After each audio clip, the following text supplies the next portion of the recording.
Hello friends, good morning তোমাদের সবাইকে। কেমন আছো তোমরা সবাই? আশা করি সবাই ভালোই আছো। আজকে শনিবার, তো মেয়ের পরীক্ষা রয়েছে বলে খুব সকালে ঘুম থেকে উঠতে হয়েছে। তো যেহেতু মেয়ের পরীক্ষা রয়েছে তাই দেখো শনিবারও কোনো শান্তি নেই। আগে না একটু শুক্রবার শনিবার আরাম করে ঘুমাতে পারতাম, এখন যেটা হয়েছে প্রত্যেক শনিবারে পরীক্ষা পড়ে যাচ্ছে আর ঘুমটাও মাটি হয়ে গেল। সেই যথারীতি 5:30টার শিডিউল, 5:30 নয় 5:20 শিডিউল। ও 5:20 উঠতে হয়েছে, উঠে ঘরের কাজগুলো করে মেয়েকে তুলে দিতে হয়েছে, কারণ যেহেতু পরীক্ষা।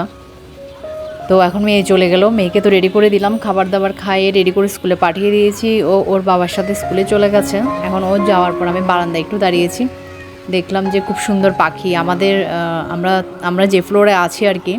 তো ব্যালকনিগুলো যেহেতু একটু পরের জায়গাটা ফাঁকা আছে, তো নিচের ফ্লোরগুলো খুব ভালো করে দেখা যায়, নিচের ফ্লোরের ব্যালকনিগুলো। তো দেখলাম যে খুব সুন্দর 3টা পাখি ওখানে রয়েছে, বেশ ভালো লাগছিল। আর আমি আমার মিঠুকেও খুব মিস করছিলাম, ও থাকলেও এতদিনে বড় হয়ে যেত। পাখিগুলো খুব সুন্দর করে খাবার খাচ্ছিল, ডাকছিল, উড়ে উড়ে এদিক থেকে ওদিক বসছিল, বেশ ভালোই লাগছিল। কি পাখির নাম যাই না, বেশ সুন্দর দেখতে লাগছিল। তো কিছুক্ষণ দাঁড়িয়ে দাঁড়িয়ে দেখছিলাম। আসলে আমি দাঁড়িয়েছিলাম, মেয়ে স্কুলে যাচ্ছে তো সেজন্যই দাঁড়িয়েছিলাম বারান্দায়। যাই হোক, এগুলো অনেকক্ষণ দাঁড়িয়ে দাঁড়িয়ে দেখছিলাম। আজকে না সকালে একদম ঘুম থেকে উঠতে ইচ্ছে হচ্ছিল না, কারণ শরীরটা আমার খুব একটা ভালো যাচ্ছে না। কালকে রাতে ঘুমাতেই পারিনি ভালো করে, মানে ভীষণ অসুস্থ লাগছিল আর কি। তো সকালে উঠতে ইচ্ছেও ছিল না, তারপরে উঠতে হলো, কারণ হচ্ছে যেহেতু আমি মা আর আমার মেয়ের পরীক্ষা, সন্তানের তো যত্ন আমাকে করতে হবে, ওর কাজগুলো আমাকে পালন করতে হবে, দায়িত্ব বলে একটা ব্যাপার আছে না। তার জন্য উঠেছি, উঠে ওরগুলো কাজগুলো করেছি। এখন ও যাওয়ার পর কিন্তু অনেকক্ষণ শুয়েছিলাম, আমি আসলে চোখ খুলতেই পারছি না, আমার এতটা কীরকম যেন ক্লান্তি একটা ভাব, খুব দুর্বল লাগছিল।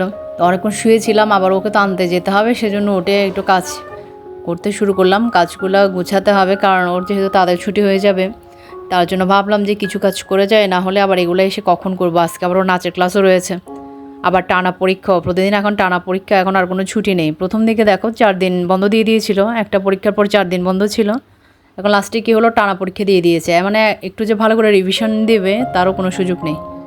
আবার আজকে নাচের ক্লাসও আছে, জানি না পাঠাবো কি না। আমি অবশ্য ওকে বলে দেখবো যে না যেতে, কারণ দেখো অনেক সকালে উঠেছে, পরীক্ষা দিয়ে আসবে, আবার দুপুরেও ভালো করে ঘুমাতে না পারলে সে রাতে পড়বে কীভাবে, কারণ রবিবার অনেকগুলো পড়া একসাথে আছে। তো প্রিপারেশন তো নিতে হবে, কী জানি ও শুনবে কি না। ও আবার নাচে যেতে পছন্দ করে বেশি, ওখানে অনেক বন্ধু রয়েছে, নাচটা এমনি ওর পছন্দ। প্রথম দিকে কিন্তু খুব জ্বালাতো নাচের ক্লাসে গিয়ে, ওকে তো আমি স্কুলে ভর্তি করানোর আগে নাচের ক্লাসে ভর্তি করেছিলাম। তো সেই তো প্রথম দিকে, আর ওর স্যার হচ্ছে ছেলে, কি কেমন জানি ভয় পেতো, প্রথম দিকে গিয়ে নাচ করতেই চাইতো না। তো 2-3টা ক্লাস সে এভাবেই গিয়েছিল আর কি, মানে স্যার ক্লাসে যেত, আমার পিছনে গিয়ে দাঁড়িয়ে থাকতো। 3টা ক্লাস পরে স্যার বললো যে হয়ে যাবে, টেনশন নিয়েন না। দেখলাম যে এক পর্যায়ে 3টা ক্লাস পর থেকে সে শুরু করলো, এখন বেশ পছন্দ করে। মানে নাচের ক্লাসে কোনো কারণে যদি আমি মিস দিতে বলি, সেটাও মিস দেবে না, কারণ ওখানে অনেকগুলো বন্ধু আছে ওর। আচ্ছা যাই হোক, এখন দেখো কাজগুলো আস্তে আস্তে সেরে নিচ্ছি। কাজ একদম করতে ইচ্ছে হচ্ছে না, মনে হচ্ছে যে আমি কিছুদিন মানে ব্রেক নেই, কোথাও থেকে ঘুরে আসি, কিন্তু এখন ঘোরারও কোনো সুযোগ নেই। তার কারণ হচ্ছে মেয়ের তো পড়ালেখা আছে। আগে কিন্তু খুব ঘুরতে পারতাম, যখন মেয়ে স্কুলে ভর্তি হয়নি তখন যখন যেখানে ইচ্ছে চলে গিয়েছিলাম, কিন্তু এখন বেশ চাপে পড়ে গেছে, এখন ইচ্ছে হলে আর যেখানে সেখানে যাওয়া যাচ্ছে না, কারণ দায়িত্ব বেড়ে গেছে আমার। তো কখন বার্ষিক পরীক্ষা হবে তারপর হয়তো কোথাও ঘুরতে যেতে পারবো, কিন্তু আমার এখনই কোথাও ঘুরতে যেতে ইচ্ছে হচ্ছে, তার কারণ হচ্ছে আর ভালো লাগছে না, এগুলো কেমন জানি বিরক্ত লাগছে সব কিছুই। কিছুদিন রেস্টে যাওয়ার দরকার, কিন্তু যাওয়ার কোনো সুযোগ নেই। মা হয়ে যাওয়ার ফল হচ্ছে এটা, মা হয়েছি বলে মানে বিশ্রামের কোনো সুযোগ নেই। তো দেখো ফার্নিচারগুলো মোছা প্রায় কমপ্লিট হয়ে এসছে। আজকে শনিবার, হাজব্যান্ডের বন্ধ রয়েছে, তাই হয়তো ওকে বলবো যে মেয়েকে নিয়ে আসতে। তবে ওরও আজকে অনেক কাজ আছে, কারণ ওকে বাজারে যেতে হবে, বাজার করতে হবে। জানি না ও টাইম বের করতে পারবে নাকি, এর মাঝে যদি বের করতে পারে তো ওকেই পাঠিয়ে দিব। মেয়েদের কাজ না করে, দেখছো মেয়েদের কাজ না করে কিন্তু থাকার কোনো সুযোগ নেই। চোখের সামনে যদি ময়লা দেখা যায় তাহলে সেটা না করে বসে থাকা যায় না। মানে চোখের সামনে ময়লা পড়ে আছে, আমি ঘরে আছি, ঘরে না থাকলে কিন্তু তাও চলে, যে ঘরে নাই থাকিয়ে ময়লা হলে হয়েছে। কিন্তু এখন ব্যাপারটা হচ্ছে, যেহেতু আমি ম্যাক্সিমাম টাইম ঘরেই থাকি, তো ময়লা নিয়ে শুয়ে থাকা আমার দ্বারা হয় না। আর আমি এমনি খুব শরীর খারাপ না হলে শুয়ে থাকতে পারি না, ভীষণ যদি শরীর খারাপ লাগে, একদম উঠতেই না পারি, তাহলে আমি শুয়ে থাকি, না হলে আমার দ্বারা শুয়ে থাকাটা পসিবল হয় না। তো আমি ফার্নিচারগুলো মুছছিলাম, এদিকে আমাদের পুচু বেবি দাঁড়িয়ে দাঁড়িয়ে আমার সাথে গল্প করছিল।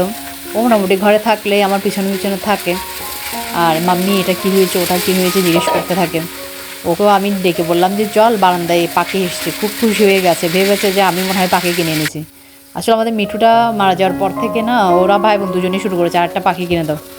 এখন আমি যখন ওকে বলেছি যে পুজো আয় বারান্দায় দেখে যা পাখি এসছে, খুব খুশি হয়ে গেছে। গিয়ে দেখছি যে আমাদের বারান্দায় তো কোনো পাখিই নেই।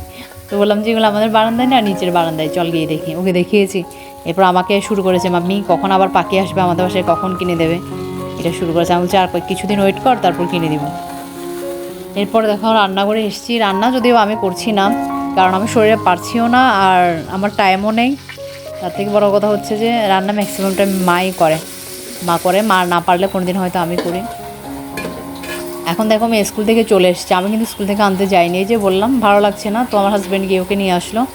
এসে ও বাজারে গেল, বাজার থেকে চলেও এসছে, মানে মেয়েকে প্রথমে নিয়ে এসছে, নিয়ে এসে বাজারে গেছে, বাজার থেকে চলেও এসছে। তো মেয়েকে আসার পর আমি স্নান করিয়ে দিয়েছি, স্নান করিয়ে দেওয়ার পর এখন ও একটা দেখো কত বড় একটা কচু এনেছে।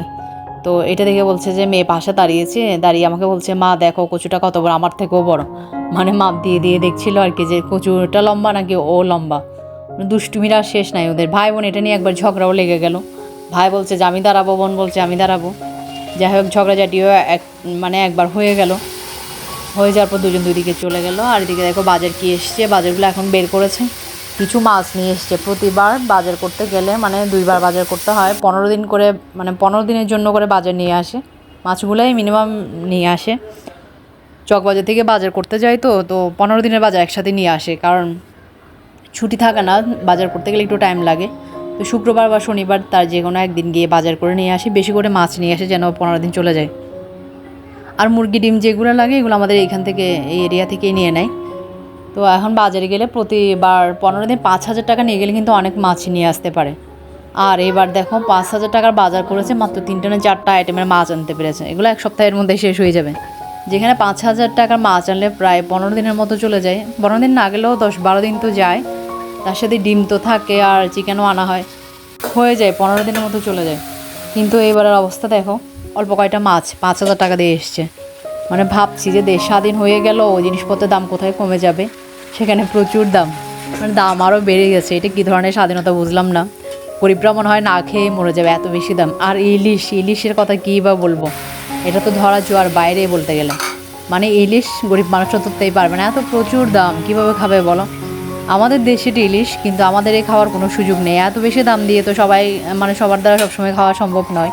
দেশ স্বাধীন হয়েছে, ছাত্ররা এত কিছু করতে পারে, ওরা কিন্তু জিনিসপত্রের দাম কমাতে পারেনি, দাম যা ছিল তার থেকে আরও ডাবল হয়ে গেছে, প্রচুর দাম। এত দাম দিয়ে জিনিস কেনা, আমাদের মতো যারা মধ্যবিত্ত লেভেলের আছে তাদের প্রায় না বিশ্বাস উঠে যাচ্ছে, এত দাম। বাজারে গেলে কী কিনবে না কী কিনবে এটা বোঝা যাচ্ছে না।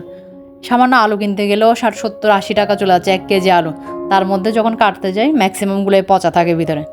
বুঝতে পারছো কী অবস্থা, আমাদের কি স্যালারি বেড়েছে? কিছুই বাড়েনি, কিন্তু দামের কিন্তু নালকে চলে আসছে নাকি কোনো চোখে ঠিক করে লিখেছো?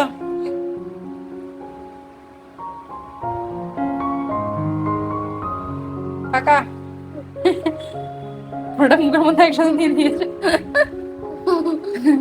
আচ্ছা, আর এদিকে দেখো ওরা দুই ভাই বসে গেছে, আমার দিদি ছেলেটাও আসছে, ও কিছু আর্ট করেছে, সেগুলো তোমাদেরকে দেখাচ্ছে। তো রান্নাও প্রায় এগিয়ে এসছে, তাড়াতাড়ি রান্না করতে হয়, কিন্তু আজকে যেহেতু শনিবার তাই একটু দেরি করে রান্না করছে। তো ফ্রেন্ডস, ভিডিওটা আজকের মতো এখানে শেষ করে দিচ্ছি। যদি ভালো লাগে লাইক কমেন্ট শেয়ার করো, আর যারা এখনো চ্যানেলটাকে সাবস্ক্রাইব করো নাই প্লিজ একটু সাবস্ক্রাইব করে আমার পাশে থেকো। সবাই ভালো থেকো, সুস্থ থেকো, সাবধানে থেকো। পরের ভিডিওতে দেখা হচ্ছে।